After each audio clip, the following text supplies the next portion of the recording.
Всех приветствую на канале Баллады и Рыбалки, с вами Игорь, и сегодня мы поговорим о семействе карповых, а именно о рыбе под названием толстолобик. Его поведение, как его ловить, разновидности, специфика, ну и так дальше. И отдельно уделю внимание разделу, мини-разделу такому, да, это мифы. Да, потому что очень часто мне в комментариях пишут, а-ля там он на это не клюет, он это есть не будет, так он себя не ведет и т.д. т.п. Вот что из этого правда, что неправда, вот сегодня мы как раз и будем разговаривать. Первое. Толстолобик — это рыба семейства карповых. Соответственно, повадки ему не чужды этого вида рыб. Самых из популярных в нашей стране, а именно в Украине, есть два вида. Это гибриды и это серый толстолобик. То бишь серебристый еще на него говорят. Но также есть пестрый толстолобик. То есть всего различается три вида. В основном в водоемах населяют гибриды. В том числе и в реках. В последнее время в реки начали забрасывать именно гибридные виды. Вот. Также водится достаточно много именно серебристого толстолобика. В чем же разница между ними? Серый толстолобик, он больше склонен питаться фитопланктоном. Теперь давайте уделим немножко внимания тому, а что же такое фитопланктон. Фитопланктон — это продукты, которые возникают при цветении водорослей. То бишь, вот если вы видите на реках либо на озерах зеленую такую водичку, да, то есть это уже продукты цветения водорослей. Но ест он не только, далеко не только само цветение, в том числе он пожирает мелкие водоросли. И его запускают особенно в озера для того, чтобы очищать их. То есть, если вы видите озеро, в котором по всем правилам должна быть целая куча водорослей, да, то бишь либо есть водоросли, камыши и т.д. т.п., но вода практически не зеленая, это не потому, что она магическим образом там не цветет, а потому что, скорее всего, там водится толстолоб.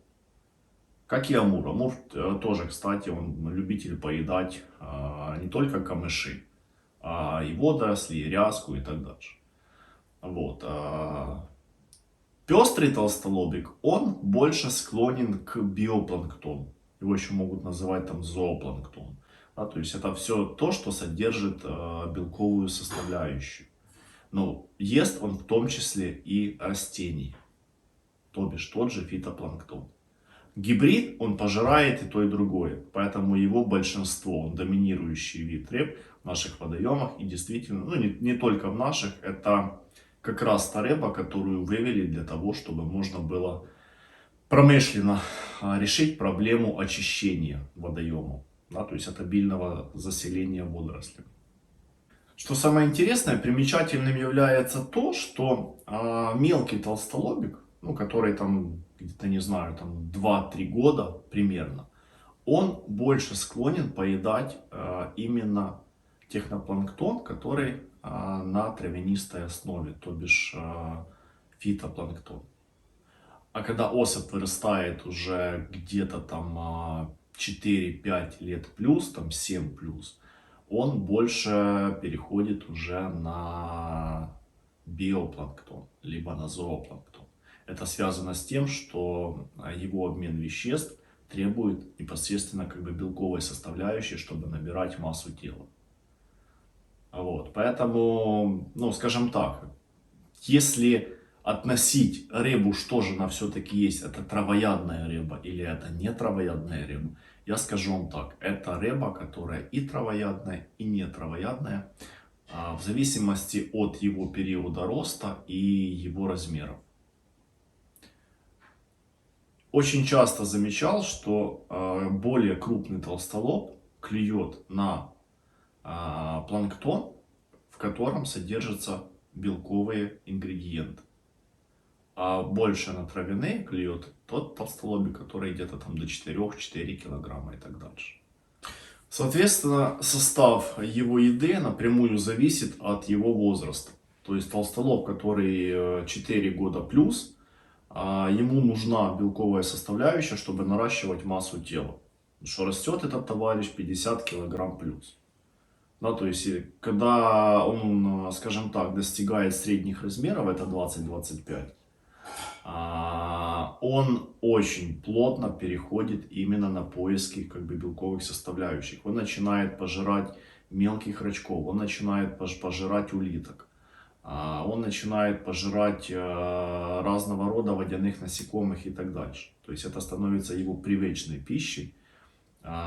И очень часто можно как бы видеть, когда он причвакивая, да, то есть пожирая ряску, в том числе как бы там с водомерками, со всем, что ему попадается в пасть.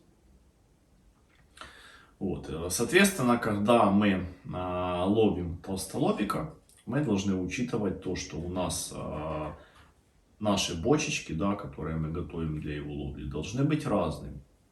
В первую очередь для того, чтобы можно было прощупать, какая рыба будет у нас клевать. Да? То есть несколько бочек можно закинуть на травяной основе, несколько бочек можно закинуть на белковой основе, либо там с повышенным содержанием белковой основы. Теперь давайте поговорим о том, как его лучше ловить с точки зрения погодных условий. Оптимальная температура воды для ловли толстолобика это 18 градусов плюс. Да, то есть чем теплее, тем он ее любит больше. Ну, в рамках разумного, конечно, потому что если вода сильно перегревается, понятно, что никакая рыба не полюбит, скажем так, компот, в котором можно свариться. Диапазон как бы комфортной воды это 18-25 градусов и желательно практически безветренная солнечная погода. В основном он плавает в верхних слоях водоема при такой температуре воды. И, соответственно, ловить его нужно на поплавочные снасти, которые будут держать вашу насадку ближе к верху воды. То есть где-то до полуметра, максимум метра глубины. Но это не значит, что толстолобик не будет клевать со дна. Бывает такое, бывают разные водоемы, более того, как я говорил, разные виды толстолобика, разные условия. Он также клюет и со дна. То есть, когда вы ходите на рыбалку целенаправленно на эту рыбу, не поленитесь, чтобы у вас были, первое, это разнообразные виды технопланктона с белковой травяной составляющей. Второе, это донная и верхняя снасть. И третье, снасть, которую вы бросаете поверху, убедитесь, что у вас есть возможность у поплавочной снасти клипсоваться до 2-метровой глубины, потому что бывает такое, что толстолобик водится в средних слоях воды. Я несколько раз замечал непосредственно, ну, больше всего на озерах, это когда бросаешь эколот, он именно в середине находится водоема, причем тоже плавает стайками, как правило. Поэтому бывают моменты, когда сверху он не берет, со дна он не берет, а со середины водоема он берет. Поэтому пробуйте. Желательно берите там 2-3 снасти, чтобы у вас было разнообразие. Ну, например, первую вы бросаете на травяной основе вверх водоема. Вторую вы бросаете на белковой основе вверх водоема. Третью вы бросаете, ну, например, там на выбор где-то там 1,5-2 метра глубину. Там уже выберите, какая вам больше предпочтительная, трава или белок. И четвертую бросьте на дно. Хотя бы до момента, пока вы не прощупаете плюс-минус, какой толстолобик водится, на что он лучше клюет, в каких слоях воды, там со дна, сверху, либо со средины и так дальше. Тогда уже можете плюс-минус как бы более прицельно за ним охотиться. Итак, теперь, когда же его лучше ловить? С какой поры начинается клев? Ну, скажем так, оптимальное время ловли толстолоба, то бишь самое активное время, это где-то 5-10 числа июля и до конца сентября. Это период его активного клёва. Просыпается он в мае. Это где-то середина мая, когда начинаются уже достаточно жаркие дни. Не могу сказать, что май-июнь хорошее время для того, чтобы его ловить, но тем не менее, после спячки, когда он выходит в верхние слои воды, достаточно высока вероятность попадать на клев. Да, то есть вы можете банально приехать день там на водоем, не поймать вообще ничего, приехать на следующий день при тех же условиях, отлично отловиться, а потом на следующий день опять у вас не будет никакого клёва. То есть это вполне распространенная практика, и бывает такое, что рыбаки поехали, наловили рыбы, на следующий день там довольный, потому что там начало клевать, едешь, а оно не клюет. Это нормально, потому что это не является периодом активного клёва толстолобика. Это является периодом его выгревания и выхода из зимней спячки. Еще раз акцентирую внимание, основной период клёва начинается с 5-10 чисел июля. И идет практически до конца сентября, иногда даже октября, если осень сильно теплая. Нерест. Очень интересно, когда говорят, что толстолобик он не размножается. Его только искусственно выводят и все, больше никак. Чушь полнейшая, ребят. Сколько раз я видел нерест толстолоба. Фишка просто в чем, что он начинает нереститься с 6-летнего возраста. То есть иногда с 5-летнего, если у него есть обильное питание, он быстро растет. Но в основном это 6 лет плюс. Именно тогда у него начинается период нереста, и он как раз попадает на июнь в основном. И вы можете часто видеть, когда посредине водоема просто плавают огромные косяки, у рыбаков большие круглые глаза, у них сразу складывается впечатление, что все, сейчас бросаю туда, будет клевать. Это как, вот смотрите, я вам сейчас покажу, как это выглядит, да, то есть вот, я давеча как раз снял вот такой момент. Смотрите, пожалуйста, на видео, дальше продолжу.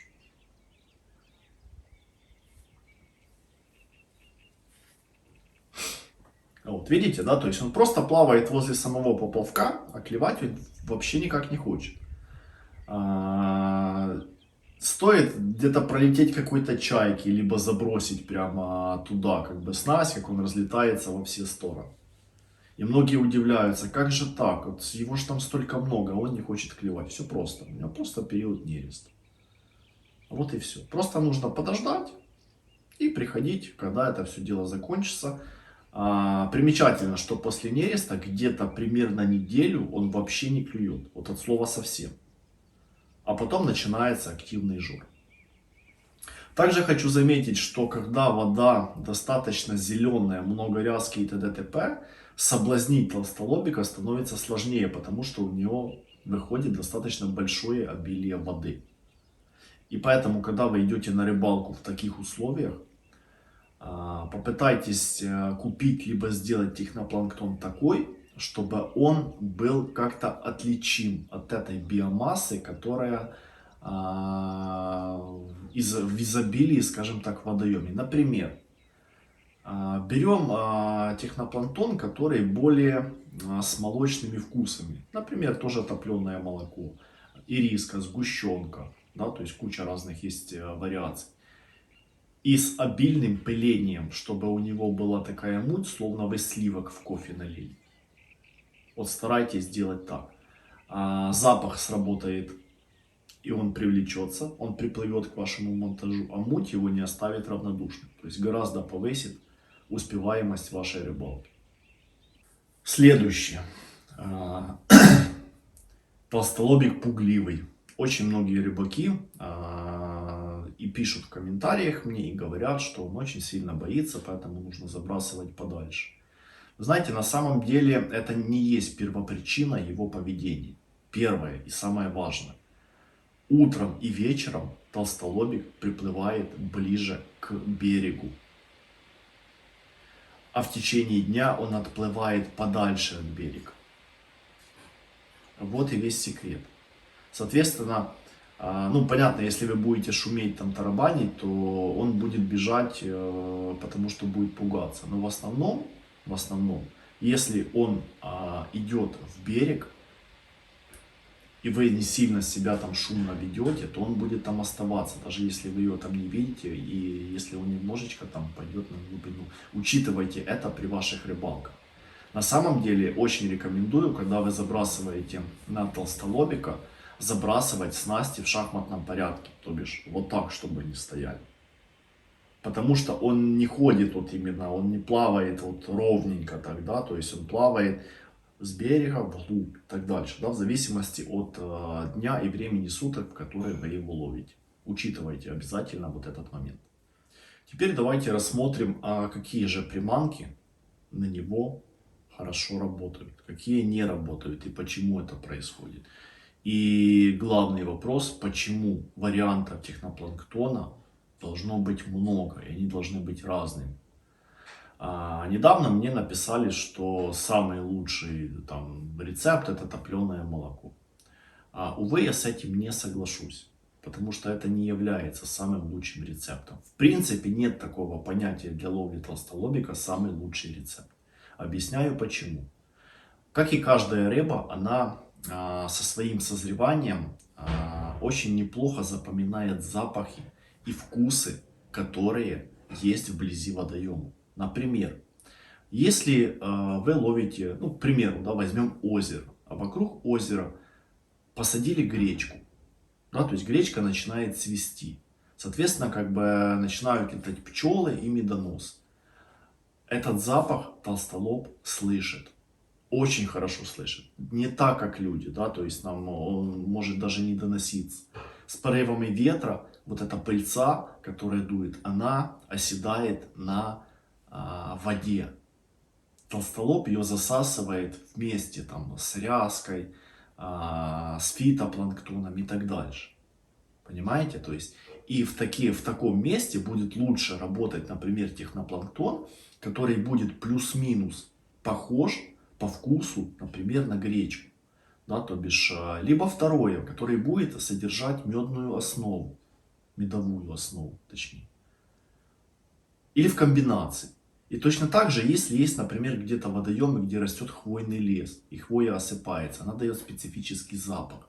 Ее тоже можно использовать, на самом деле, хвою для производства технопланктона. Или, например, у нас есть водоем, где обильное количество камыша. Просто куча камыша, больше ничего вблизи нет. Поверьте, для него вкус камыша, который вы оттуда выдернете, высушите, перемолите и сделаете на его основе технопланктон, будет предпочтительней, потому что это его нативная еда. Она его не спугнет, она для него будет привычна. Как ведет себя рыба, да, то есть вот тех, кто целенаправленно ездит на карпа, и ребята, которые уже там достаточно опытные в таком виде ловли, они знают, что со сменой пор года меняются и вкусы рыбы. Например, как бы конец весны, начало лета, ну давайте опустим тот момент, что это самое худшее время там для ловли карпа, но тем не менее, да, то есть больше идет там клубника, малина, например. Со временем, когда становится там холодание, ну, прошу прощения, не холодание, а, скажем так, созревание, например, ягод таких, как там вишня, там черешня, слива, карповые питаются больше такими уже вкусами, кисло-сладкими, собственно говоря. Да? То есть, и также важно то, что по мере смены не только там поры года, месяца, да, и периода созревания там фруктов, либо там злаков и т.д. т.п., точно так же у рыбы начинают меняться вкусы. Не потому, что ему там старое надоело, новенького хочется, а потому что меняются, собственно говоря, и запахи, которые доминируют в том или ином месте. Поэтому, когда вы едете на тот или иной водоем целенаправленно, особенно за трофеями, учитывайте, какой это месяц, что в этом месяце уже как бы там растет, в зависимости там от того, холодная там весна, либо ранняя весна. Вот. И что растет возле водоема. Это вам очень сильно поможет. Поэтому сказать, что есть там какой-то универсальный рецепт, на который просто вот ты его там сделал, и он тебе заменит абсолютно все, нет, такого нет. Есть рецепты, которые, ну скажем так, плюс-минус, они универсальны. Например, тоже топленое молоко. Я его практически не делаю, хотя у меня есть рецепт, и я скорее всего его выложу, потому что уже несколько раз люди просили его сделать. Объясню почему. Он в производстве просто-напросто очень дорогой. Если мы возьмем себестоимость, например, бочонка технопланктона из камыша, он будет составлять всего лишь 8 гривен. Если мы возьмем себестоимость одного бочонка топленого молока, он будет составлять 22 гривны. То, что вы покупаете в магазине с надписью «топленое молоко», там нету никакого упоминания о топленом молоке. Уж поверьте, потому что килограмм просто ароматизатора топленого молока стоит примерно 1000-1400 гривен. Если мы говорим о хоть в какой-то отдаленной перспективе, как бы полунатуральный хотя бы ароматизатор. Это единственная причина, почему я стараюсь не ловить на топленое молоко, потому что это просто дорого. Да? То есть есть альтернатива, которая работает ничуть не хуже. Например, та же корица. Вот я могу там взять корицу либо кофе, это тоже считается сладкие вкусы. Оно мне будет ровно в 2 раза дешевле для того, чтобы сделать себе бочоночек на рыбалку. Вот поэтому уделяйте, пожалуйста, внимание, когда вы ловите и на какой водоем вы едете непосредственно. То есть в вашем арсенале должны быть несколько видов технопланктона. И как я уже говорил, у вас должны быть травяные оснастки, насадки, прошу прощения, и насадки с белковыми составляющими.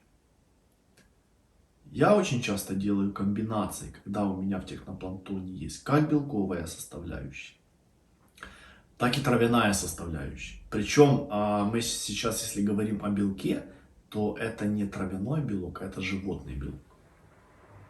Например, его достаточно немало содержится в костной муке. Его достаточно немало содержится в криле, либо панцире креветок. Это может быть яичный порошок. Тоже подходит. То есть выбирайте по доступности, что у вас есть, например. Понятное дело, что, скажем так, если вы просто не хотите там вообще заморачиваться и вам нужен там какой-то простенький рецептик, там авось клюнет, авось не клюнет, ну, можете просто пропустить вот эту всю специфику с производством, сделать там, вот, рецептов я там уже кучу выложил, любой, который вам наиболее там понравится и будет максимально доступный, и спокойно себе ехать на рыбалку, просто понимая, как он себя ведет и как на него лучше охотиться. Вот, собственно говоря, и все. Теперь давайте поговорим о монтажах. Именно, то есть какой монтаж лучше использовать для ловли толстолобика. На самом деле их есть, ну скажем так, достаточно большое количество вариаций, но основной это всего лишь 3 варианта. Первый, который идет на ловлю способом ловля на технопланктон. Это когда вы бочонок спрессованного мучных там смесей цепляете на спицу, да, либо там на веревку, либо там на что угодно. Да, то есть это ловля на прессованный технопланктон. Второе, это ловля на каше. Да, то бишь в кашу добавляется, она делается рассыпчатой, это во-первых. Во-вторых, туда добавляется достаточно много ингредиентов, чтобы она очень активно пылила, мутила и так дальше. И третий, это водные эмульсии. Самый менее распространенный и самый недооцененный вид ловли, потому что их готовить гораздо проще с огромным количеством вариаций по ароматизаторам.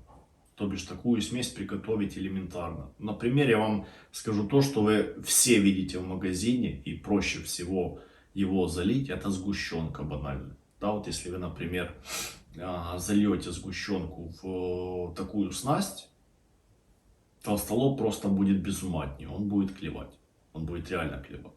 Ну, скажем так, со сгущенкой это немножко дороговато, поэтому берется, размешивается мука, делается жидкое тесто, добавляются туда ароматизаторы, добавляются туда там и сгущенки, ну, в общем, все что угодно там.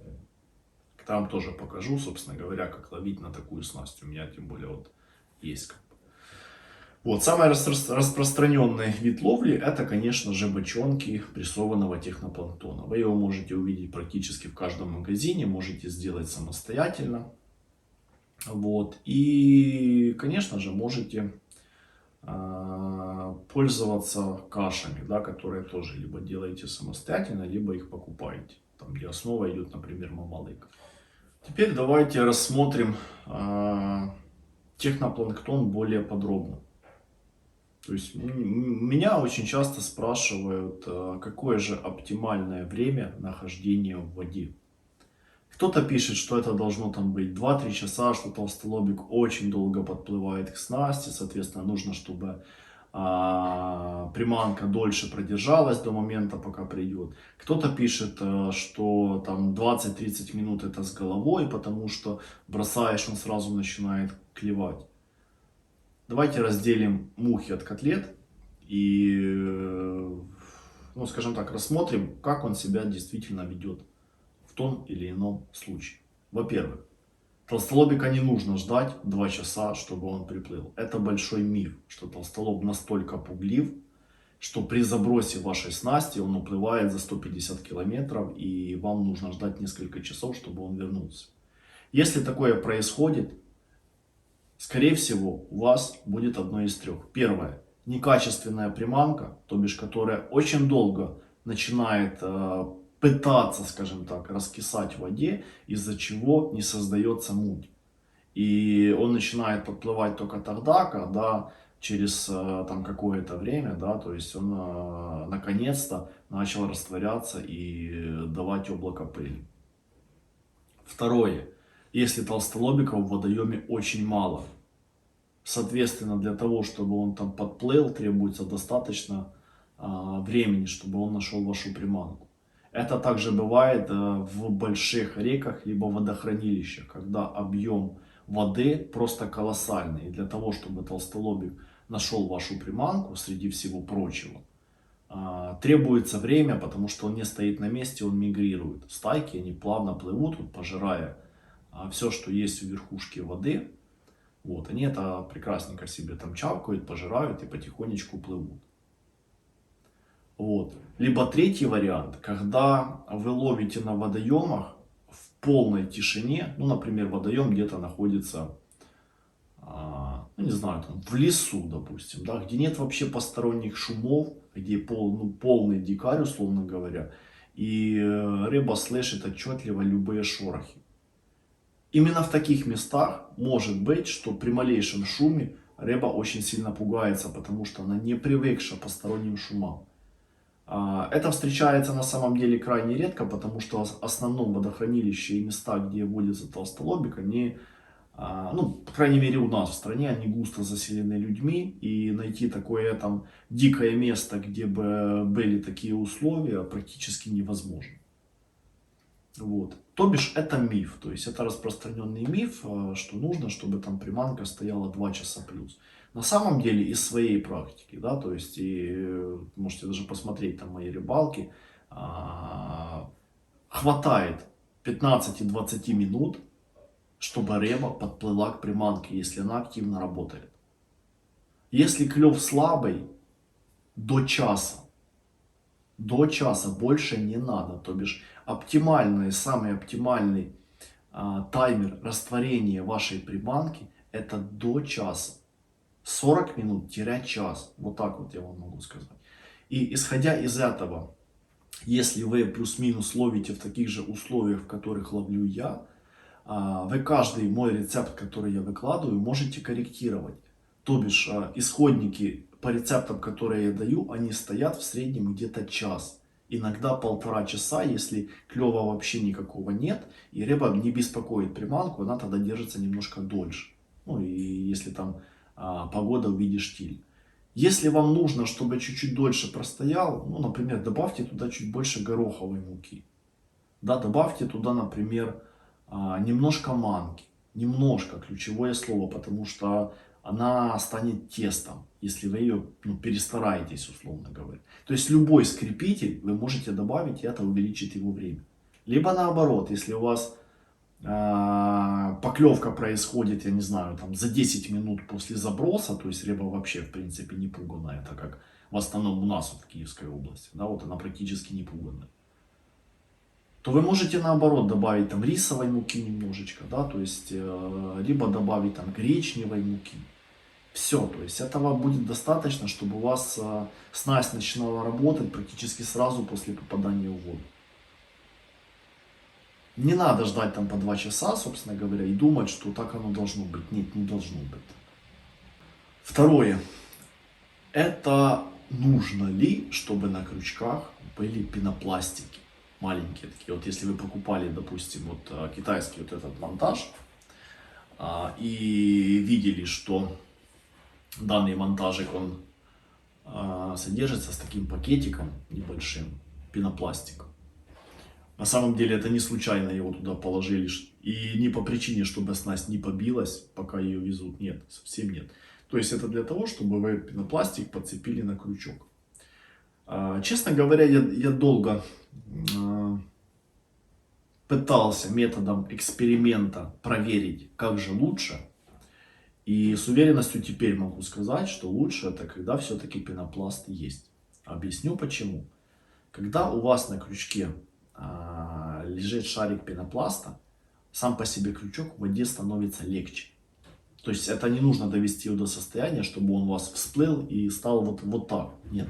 На самом деле он должен как бы быть в состоянии тонущего, если мы говорим о верхней снасти. Но когда толстолоб подплывает и он начинает фильтровать вашу муть, то бишь всасывать, ваши крючки становятся легче, и они гораздо проще начинают ходить за потоками воды. И вероятность того, что он его засосет, становится выше. Поэтому используйте пенопласт, это пойдет только на пользу. Третье. Количество крючков, которые вам необходимы для снасти. Опять-таки, я опираюсь на свой опыт, но то, что я замечал, я вам скажу следующее. Важно, чтобы ваш крючок находился всегда ниже от бочонка технопланктона. Всегда, хотя бы на высоту самого крючка. Потому что если ваши крючки будут выше, а бочонок будет здесь, вы не поймаете толстолоб. Это разве что попадется экземпляр, который просто его проглотит вместе с самим монтажом.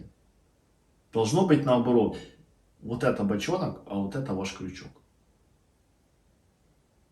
Поняли, да? То есть вот так обязательно. Когда вы делаете монтаж, либо там покупаете монтаж, убедитесь, что эта пропорция, крючок ниже, ну не глобально ниже, да, то есть ну, сантиметр, может там 2 пускай будет ниже, да? А бочонок у вас в конечном итоге должен быть выше.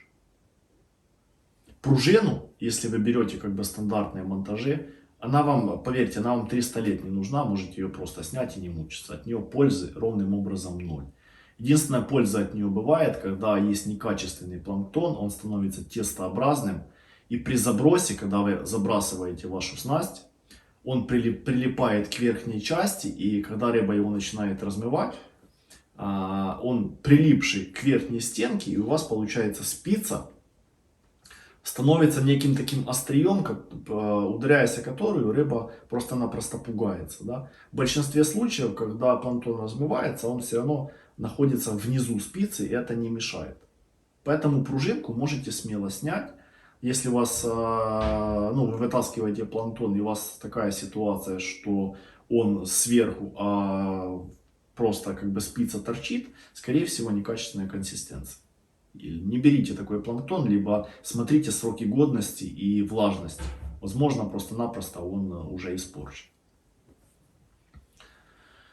И четвертое, то, что является важным в вашем монтаже, это как сделать так, чтобы он не плыл, и какое количество крючков нужно, чтобы было. Чтобы не плыл, элементарно, просто-напросто, когда вы монтируете свою снасть, перед тем, как привязывать сам монтаж, запустите на нитку скользящий грузик. Это будет ваш якорь. И когда вы будете забрасывать, якорек падает, поплавок всплывает, но он уже никуда не денется, он будет держаться. Количество крючков. На самом деле достаточно 2. Вот достаточно 2, когда они висят просто по бокам от своего монтажа. Но я делаю немножко по-другому, да, то есть у меня снасти, которые я переделывал, ну, когда, скажем так, не лень между рыбалками, я брал один крючок и чуть-чуть ниже привязывал второй крючок. У меня получалось 2 крючка, один повернут сюда, один повернут сюда. И получается 2 по 2. Для чего это нужно? Потому что бывает, толстолоб плавает в верхних слоях, и он заходит практически сверху, да, и потихонечку он начинает как бы сверху идти ниже, там где монтаж идет. А бывает наоборот. Вот на случай, если он пойдет сверху, чтобы он мог засосать этот крючок и на него попасть. Это, ну, это не обязательно на самом деле, это мой бзик, да, то есть как я делал. Я замечал, что уловистость повышается с таким. Я надеюсь, мои советы вам помогли. И, скажем так, прислушавшись ко мне, да, то есть к моему опыту ловли этой рыбы, вы сможете повысить существенно свои шансы на его поимку. Если у вас остались вопросы, которые я не раскрыл в данном видео, пожалуйста, пишите комментарии, я отвечу, дам совет, либо подскажу, как лучше поступить в той или иной ситуации. С вами был Игорь, канал Балады Рыбалки. Успешных вам уловов. Счастливо.